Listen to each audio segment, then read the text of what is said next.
Permiso, presidenta. Bueno, como lo comentó la presidenta, nuestra tarea ahorita es explicarles cómo vamos a hacer y vamos a asumir las responsabilidades del INAI. La siguiente, por favor. El INAI tiene básicamente dos tareas principales, que es el garantizar el derecho al acceso a la información y garantizar el derecho universal de los ciudadanos de la protección de datos personales. Estos dos derechos se mueven de manera contraria. Mientras acceso a la información se trata de la máxima publicidad de la información pública, protección de datos es proteger al ciudadano de sus datos personales, como son biomédicos, como son su INE, como son sus datos bancarios, etcétera. Estos dos derechos incluso están regulados por leyes distintas. Y en otros países los estándares internacionales es que lo tengan organismos diferentes. Entonces, la propuesta que nosotros estamos haciendo al capturar el INAI es que la parte de acceso a la información, que es el derecho público a conocer todas las estadísticas y el comportamiento del Estado, de los gobiernos, vaya a un órgano desconcentrado que le vamos a llamar Transparencia para el Pueblo. El caso de protección de datos, desde hace mucho tiempo, desde que apareció aquel IFAI, cuando todavía ni siquiera era el INAI, venía un transitorio en la Constitución que decía la parte de datos personales, sobre todo los que son particulares, van a corresponder al Ejecutivo. Dice, en tanto el Ejecutivo decida qué dependencia lo haga, lo hará el IFAI. La Constitución, la última reforma, también le da esa facultad de llevar la protección de datos directamente a la Secretaría Anticorrupción y Buen Gobierno, y entonces esa va a quedar dentro de la Secretaría. La siguiente, por favor. ¿Cuáles son los cambios que tuvo la Constitución? Primero, para saber qué vamos a modificar en la ley. Lo más importante que se mantiene, que es el derecho al acceso a la información pública, en el caso de acceso a la información. La publicación obligada de información, que esa también se mantiene, y los medios de defensa en caso de que la información solicitada no sea proporcionada para que pueda ejercer su derecho ciudadano. ¿Y qué es lo que cambia? Lo que cambia básicamente son las autoridades encargadas de garantizar que se tenga ese acceso a esa información. Por ejemplo, a nivel federal, hasta antes de la reforma solo era el INAI. Después de la reforma van a aparecer 18 autoridades que corresponde al Ejecutivo Federal, al Legislativo, al Judicial, a los sindicatos y a todos los autónomos. En el caso local o entidades, en el caso a nivel estatal y municipal, antes también se tenían nada más 32 organismos homólogos al INAI, o sea, autónomos, y ya también ahora van a tener también por Ejecutivo, por Legislativo, por Judicial y también por sus autónomos. Eso es lo que cambia.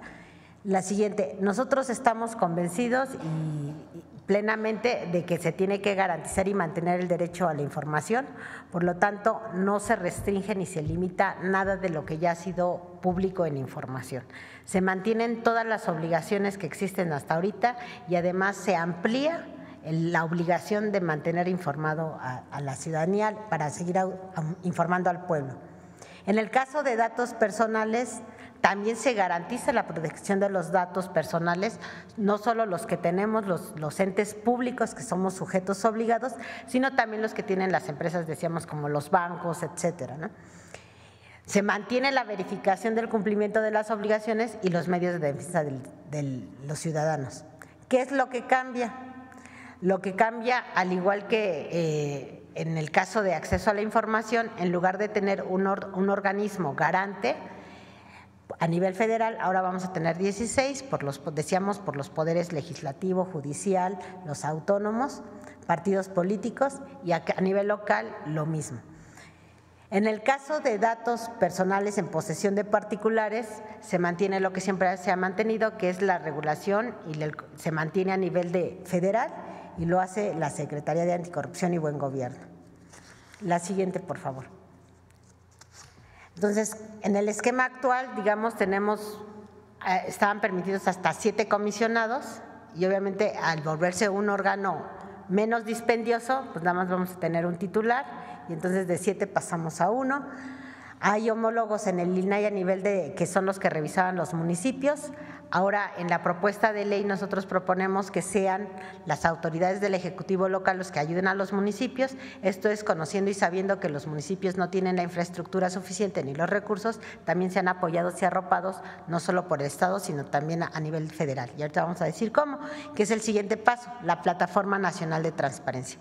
La Plataforma Nacional de Transparencia es donde contiene toda esta información de todos los datos que ya se han estado construyendo durante varios años de acceso público. Esta plataforma no estaba regulada en ley. Para garantizar su prevalencia y que se mantenga y se preserve y que se cuiden todos los datos históricos y para garantizar que se va a mantener al menos la misma información, si no es que más, la plataforma va a estar regulada ahora en la ley. O sea, nosotros proponemos que la plataforma se regule en ley y eso se le da la garantía y la permanencia de la ley. En los medios ha habido aparentemente una preocupación de que si se va a violar o no la información que hay en la plataforma. Nosotros ya estamos en pláticas con los comisionados del INAI y lo que acordamos es que en el caso de la plataforma, cuando nos la entreguen, le vamos a poner un validador criptográfico. ¿Y qué es eso? Es como la huella digital de la base de datos. Es decir, si en algún momento alguien pudiera pensar que se violó la información, se puede hacer una auditoría forense tecnológica para ver si estaba o no estaba desde origen. Entonces, con eso garantizamos que no se pierda nada de la información, que toda la información se mantenga y además que la plataforma continúe porque va a venir en ley. La siguiente, por favor. En el esquema actual, decíamos, el particular puede impugnar las resoluciones del INAI, es decir, si alguien no le da acceso a la información, va al INAI y le dice, oye, yo necesito que esta persona cumpla con su obligación de proporcionar información. En el nuevo esquema, pues como ya no está el INAI, la parte local se va a resolver a nivel local, la parte federal a nivel federal y en el caso de los recursos federales, en una armonía con el artículo 134 constitucional, toda la información que esté relacionada con recursos federales puede ser atraída o atendida a nivel federal por la Secretaría Anticorrupción y Buen Gobierno. Anteriormente también cuando se iban a la última instancia, digamos, el juicio de amparo se resolvía por jueces administrativos. La nueva ley propone que los juicios de amparo se resuelvan con jueces especializados. ¿Esto qué quiere decir? Muchos de los juicios o de los amparos que se llevaban a cabo cuando se iban a la última instancia con el Poder Judicial, el juez resolvía, pero en términos de procedimiento y no resolvía el fondo. ¿Esto qué quiere decir? Se pedían a lo mejor una información, supongamos que el ciudadano tenía derecho a esa información, en lugar del juez de resolver sobre si tenía derecho o no la información, resolvía sobre si el procedimiento se había hecho bien o mal y reponían el procedimiento en lugar de obligar a entregar la información. Entonces, eso es lo que cambia y nos vamos a la materia que es a que resuelva de fondo. Viendo las estadísticas que tiene actualmente el INAI en sus cargas de trabajo, nosotros identificamos que el 80% actual del trabajo que tiene el INAI va a recaer en la Secretaría Anticorrupción y Buen Gobierno y todo esto lo podemos atender con el 35% nada más de la estructura que actualmente tiene el INAI. Es decir, vamos a tener un ahorro del 65% en la organización. La siguiente. Otro tema importante que no estaba regulado en ley era la coordinación, en lo que le llaman el Sistema Nacional de Transparencia. Es como todos estos entes nos organizamos y nos coordinamos porque el derecho al acceso a la información es universal y todos tenemos que tener todos los mismos criterios. Y también sabemos que no estamos, digamos, creciendo a la misma velocidad todos los municipios, todos los estados y la federación. Entonces, con el ánimo de que también permee toda la política de manera generalizada a los municipios, a los estados y a nivel de gobierno federal y que resulte menos costoso también para municipios y para estados y que se pueda garantizar la información, pues lo que nosotros estamos proponiendo es que en la ley también se incorpore cómo puede funcionar el Sistema Nacional de Transparencia para obligar a una coordinación y obligar a una coadyuvancia de la federación también hacia estados y municipios.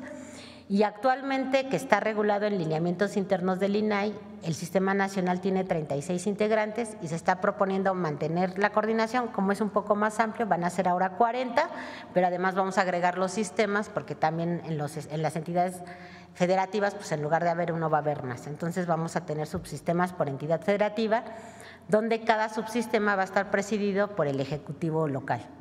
Este Sistema Nacional de Transparencia lo que hará es establecer la política general en la materia para que sea acorde a todos los niveles y poderes de gobierno y se va a coordinar con todas las autoridades que son las responsables de garantizar el acceso a la información.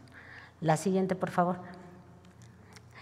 ¿Esto en qué se traduce? ¿En qué cambios legales se traduce? Bueno, como antes había una ley general para el INE y una ley federal para el Ejecutivo, para la Secretaría Anticorrupción y Buen Gobierno, esas dos ya no son necesarias, nada más se requiere una y entonces se abroga la Ley Federal de Transparencia y Acceso a la Información Pública y prevalece como una nueva ley por los cambios constitucionales, la Ley General de Transparencia y Acceso a la Información Pública, la Ley Federal de Protección de Datos Personales en posesión de sujetos obligados, que son la información que tenemos nosotros como entidades públicas, la Ley Federal de Protección de Datos Personales en posesión de particulares, llámese bancos, y la Ley Orgánica de la Administración Pública. Esos son los cambios que nosotros estamos proponiendo para poder asumir los cambios de la reciente reforma constitucional. Les cuento, señora presidenta.